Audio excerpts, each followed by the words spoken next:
सवाल उठाया जा रहा है और यहाँ तक कहा गया है कि वो इंडियन मुजाहिदीन भी के जो नाम है उसमें भी इंडिया है। प्रधानमंत्री कह रहे हैं नाम में क्या रखा है। हाँ, ये बात तो ठीक कही।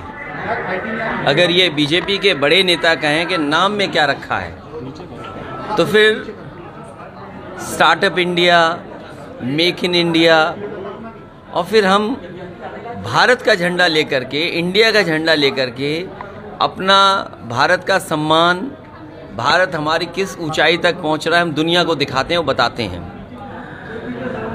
बीजेपी को घबराहट इस बात की है कि इस बार जनता तय ये करेगी, एक तरफ तो वो लोग दिखाई देंगे जो भारत और भारत के संविधान को बचाना चाहते हैं, और दूसरी तरफ वो लोग हैं जो भारत के संविधान को ख़त्म करना चाहते हैं।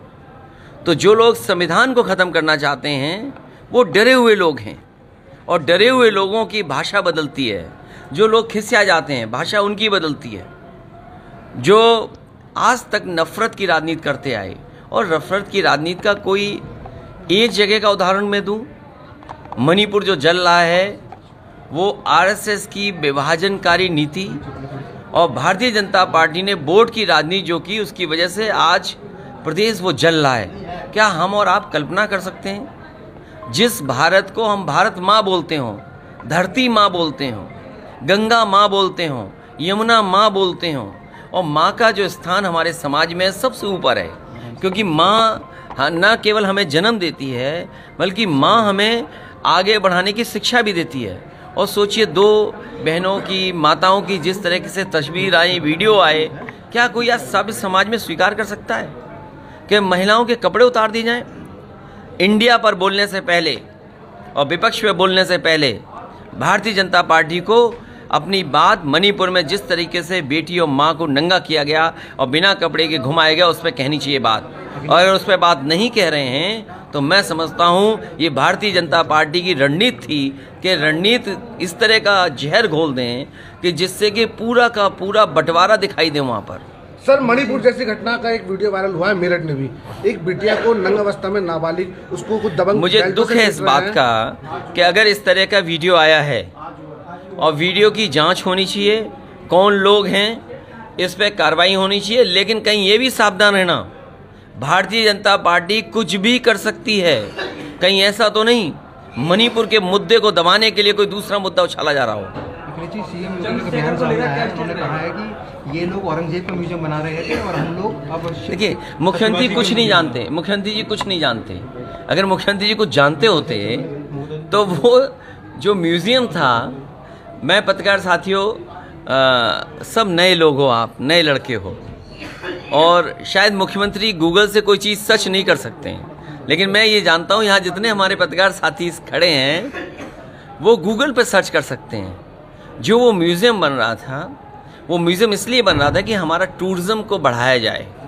जो लोग ताजमहल देखने आते हैं उन्हें कम से कम मुग़ल सम्राट के समय पर या मुग़ल म्यूज़ियम के बहाने पूरे भारत की संस्कृति को बताया जाए, भारत की मिली जुली संस्कृति से परिचय कराया जाए, भारत की जो गंगा जमुनी तहजीब है उससे परिचय कराया जाए। और जिस आर्किटेक्ट ने वो म्यूज़ियम डिज़ाइन किया था, उसे यूरोप का 2023 का सबसे बड़ा अवार्ड मिला। सोचो, यूरोप का जो सबसे बड़ा अवार्ड आर्किटेक्ट को मिलता है, उस आर्किटेक्ट ने आकर के आगरा में डिज़ाइन किया। वो मुगल म्यूज़ियम इसलिए था क्योंकि ताजमहल से जुड़ा था, लेकिन उस म्यूज़ियम के अंदर जो संदेश था वो गंगा जमुनी तहजीब का था, मिली जुली संस्कृति का था, भाईचारे का था। और फिर मुख्यमंत्री जी कहते हैं, मैंने आज अखबार में पढ़ा कि शिवाजी से उनका बहुत पुराना रिश्ता है। अरे, उनकी माताजी से हमारा उनसे ज़्यादा गहरा रिश्ता है। और मैं ये बात कहूँगा आपसे कि आप भी वो बात गूगल ज़रूर करें। ये बात मैं क्यों कह रहा हूँ, तो ये बीजेपी के लोग वो हैं जिन्हें काम नहीं करना। अभी मैं आ रहा था मेरठ से करनाल रोड, ये उत्तर प्रदेश की सरकार की सड़क थी, इन्होंने NHAI को दे दिया। अब आपकी जेब खाली होगी, टोल लगेगा कि नहीं लगेगा। और इस सड़क पर नई ट्रैफिक व्यवस्था दिखाई दी मुझे, सांडों की, एक झुंड बना के सांड बैठे हुए थे।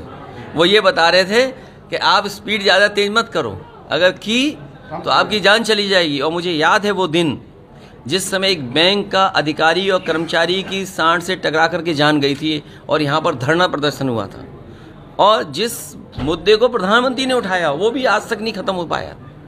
तो महंगाई पे बात नहीं करेंगे, बेरोजगारी पे बात नहीं करेंगे, क्या बात करेंगे वो आप जानते हो। सर 2024 में इंडिया जो मोर्चा है कितना सफल होगा? देखिए 24 में भारतीय जनता पार्टी का उत्तर प्रदेश ही नहीं देश में इंडिया गठबंधन सफाया करेगा।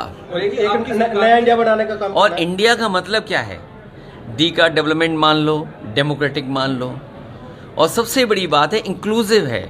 जो ये बात कहते हैं सबका साथ सबका विकास, क्या इस इंडिया में इंक्लूसिवनेस की बात नहीं हुई? और वो इंक्लूसिवनेस जो अंतर्राष्ट्रीय गोल होते हैं उस पर मुख्यमंत्री जी ने बहस की थी विधानसभा में, याद करो, जग कर करके। तो इंक्लूसिव बात कर रहे हैं, सबको जोड़ के चलना चाहते हैं, सबको खुशहाली के रास्ते पे लाना चाहते हैं। अगर इंडिया का मकसद ये है कि हमारी मिली जुली संस्कृति, इंडिया का मतलब ये है कि भाईचारा के हमारा संदेश, अगर इंडिया का मतलब ये है कि हम साथ लेकर के सबको चलेंगे, तो बीजेपी को किस बात की घबराहट है? 24 में यूसीसी और मणिपुर मुद्दा रहेगा सर? देखिए 24 में एक ही मुद्दा रहेगा, बीजेपी को हटाओ, इंडिया जिताओ। यूसीसी पर क्या स्टैंड रहेगा? अरे यूसीसी क्यों कहते हो आप? यूसीसी के खिलाफ हैं हम लोग, लेकिन उससे भी बड़ा मुद्दा है पीडीए। पीडीए क्या है? पिछड़े दलित अल्पसंख्यक मुसलमान भाइयों को कौन पूछ रहा, कौन सम्मान दे रहा है? पीडीए बड़ा मुद्दा है। पीडीए का मुकाबला बीजेपी नहीं कर सकती, ना इंडिया का मुकाबला कर सकती बीजेपी, ना पीडीए का। आप लोग उस क्षेत्र के हैं जहां गन्ने का इलाका है, बताओ भुगतान हो गया क्या? इन्होंने वही कहा था कि हम आय दोगुनी कर देंगे। सुनने में आ रहा है हिंडन में पानी भर रहा है, यमुना में पानी उफान मार रहा है। तो ये कौन जिम्मेदार है इसके लिए? लोगों का जीवन बर्बाद कर दिया इन्होंने। पानी भरा हुआ है, निकाल नहीं पा रही सरकार पानी। बताओ, जो सरकार भरे हुए पानी को नहीं निकाल पा रही है वो क्या दुनिया में आगे बढ़ेगी? और फिर बेच रहे हैं, सीएससी बेच रहे हैं ये लोग, सीएससी। अभी सीएससी बेच रहे हैं, फिर अस्पताल बेच देंगे। एक भी सरकार ने जिला अस्पताल नहीं बनाया जिस जिला अस्पताल में गरीब का इलाज हो पाए। आज मैंने अखबार में पढ़ा कि डेयरी बेच रहे हैं ये लोग, जो डेयरियां मुनाफे में चली जाती वो डेयरियां बेच रहे हैं। तो कैसी सरकार है ये? मेरठ पुलिस का एक दरोगा का वीडियो वायरल हो रहा है ठोकने का, उसमें क्या कहेंगे बच्चे को? देखिए पुलिस को, देखिए मैं आपसे कहना चाहता हूँ, इतनी निरंकुश पुलिस कभी नहीं हुई होगी जितनी आज हमें देखने को मिल रहा है, और इतना करप्शन पुलिस या विभागों में कभी नहीं हुआ होगा जो आज हो रहा है। बीजेपी की सरकार ने, इन्हीं के विभाग ने ये जानकारी हासिल करने का काम किया कि कौन सा विभाग सबसे ज़्यादा करप्ट है, तो पता लगा पुलिस विभाग सबसे ज़्यादा करप्ट है। सरकार आकलन कर रही है और सरकारी जानकारी कर रही है। तो ये जो व्यवहार, बातचीत, भाषा या पुलिस को जो काम करना चाहिए था वो नहीं कर रही है, बाकी सब काम पुलिस कर रही है। अरे यहाँ पर तो आपको जिन कावड़ियों पर मुख्यमंत्री जी फूल बरसाए हों, जिन कावड़ियों को हेलीकॉप्टर से फूल बरसाया गया हो, उनकी जान चली गई। क्या 1 करोड़ और सरकारी नौकरी नहीं सरकार को देनी चाहिए? सर राली चौहान जाएंगे आप और धनपुर भी जाएंगे, क्या कहेंगे इन सब मृतकों के परिवार के लिए? दुख है इस बात का कि उन्होंने परिवार के सदस्यों को खोया, और मैंने जैसा कहा कि कावड़ियों की जो जान गई है वो सरकार की लापरवाही थी, बिजली विभाग की लापरवाही थी। इनके परिवार को 1 करोड़ और सरकारी नौकरी सरकार को देनी चाहिए, और इसलिए देनी चाहिए क्योंकि जब फूल बरसाते हैं आप, उनका सम्मान करते हो, आज उनके परिवार का सदस्य उनके बीच नहीं है, तो कम से कम आपको उन परिवारों को सरकारी नौकरी देनी चाहिए। सपा सरकार में सवाल खास विधानसभा में 10 से 11 पुलिस बने थे, लेकिन आज उनकी हालत खंडर से भी ज्यादा। तो ये हमारे मुख्यमंत्री जी पढ़ाना ही नहीं चाहते किसी को, हमारे मुख्यमंत्री पढ़ाना ही नहीं चाहते हैं।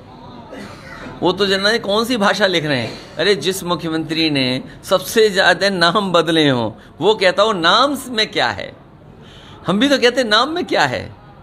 आपका योगा देखा, नाम में क्या है। आप ऐसे ही लोग हैं, नाम जरूर रखेंगे आप, लेकिन योगा नहीं जानते आप। कैसे सरकार डगमगा रही थी, याद है? योगा करते हुए पूरी सरकार डगमगा रही थी। एक नया इंडिया बनाने का काम चल रहा है। कहाँ पर? आपको जो अलायंस में? अरे ये नया इंडिया नहीं है, ये असली इंडिया है।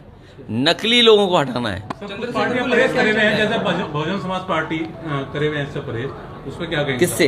इंडिया किसी भी अलायंस से वो इस समय ना बोल। देखिए मैं किसी दल के बारे में कोई टिप्पणी नहीं करना चाहता हूँ। ओबीसी को भी नहीं लिया गया उसमें, किसमें? इंडिया में। क्यों, हम क्या हैं? इंडिया अलायंस हमारे साथ कितने हैं? सब लोग हैं उसमें, ओबीसी भी हैं, सब हैं, पिछड़े दलित तगड़े सब। असदुद्दीन ओबीसी की बात। अच्छा, ओबीसी की बात कर रहे असदुद्दीन हो? ओबीसी। अच्छा, मैं सोचा ओबीसी की बात कर रहे हो। असदुद्दीन ओबीसी। देखिए, जो इस गठबंधन में आना चाहें, पटना में बैठक हुई, बेंगलोर में बैठक हुई, महाराष्ट्र में बैठक हुई है, जो बीजेपी का मुकाबला कर सकता है वो गठबंधन है ये। उनको सर बुलावा तक नहीं दिया गया। किसको? ओबीसी को सर।